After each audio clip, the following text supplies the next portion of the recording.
देख रहे हैं वासुदेव ब्रेकिंग न्यूज़। जी, एप्टमा के चेयरमैन हैं लाहौर के, इन्होंने आसमा शेराजी साहिबा से गुफ्तगू की, जिसमें वो कहते हैं कि फ़ील्ड मार्शल से हमने अपने तहफ़्फ़ुज़ात को दूर करने के लिए कहा और उनसे मुलाकात की।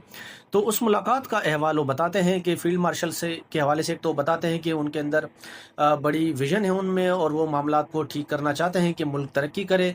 दहशतगर्दी के मामलात भी हों, अंदरूनी या बैरूनी, उनसे भी वो चाहते हैं कि निपटा जाए। और उनकी नीयत पर वो कहते हैं कि कोई शक नहीं, वो बहुत अच्छा काम कर रहे हैं। बाकी उन्होंने कहा कि आपके यानी जो बिज़नेस कम्युनिटी है, इन सब के तहफ़्फ़ुज़ात जो है हम वो SIFC के ज़रिए ठीक करेंगे, और अगली मीटिंग जो है वो FBR के नुमाइंदों के साथ GHQ में बुला ली गई है। ऐसा एप्टमा के जो चेयरमैन हैं लाहौर के, उन्होंने बताया। उसके बाद साबिक सेनेटर हैं मुस्तफ़ा नवाज़ खोकर साहब, उन्होंने कहा कि ये बात बहुत अच्छी है कि फ़ील्ड मार्शल के दिल में दर्द है और वो चाहते हैं कि पाकिस्तान की सारी चीज़ें जो हैं वो ठीक हो जाए। लेकिन जो पाकिस्तान का आइन है, स्ट्रक्चर है, फिर वो कहते हैं कि इसको आप तब्दील कर लें। क्योंकि जब फील्ड मार्शल ने मुलाकात की ताजिरों से लाहौर में, तो उसमें ना वज़ीर तिजारत था, ना वज़ीर ख़जाना। फिर उसमें कहा भी ये गया है कि अगली जो मीटिंग है वो सेट कर ली गई है और इसी में फ़ैसले होंगे, वो GHQ में होगी FBR के नुमाइंदों के साथ।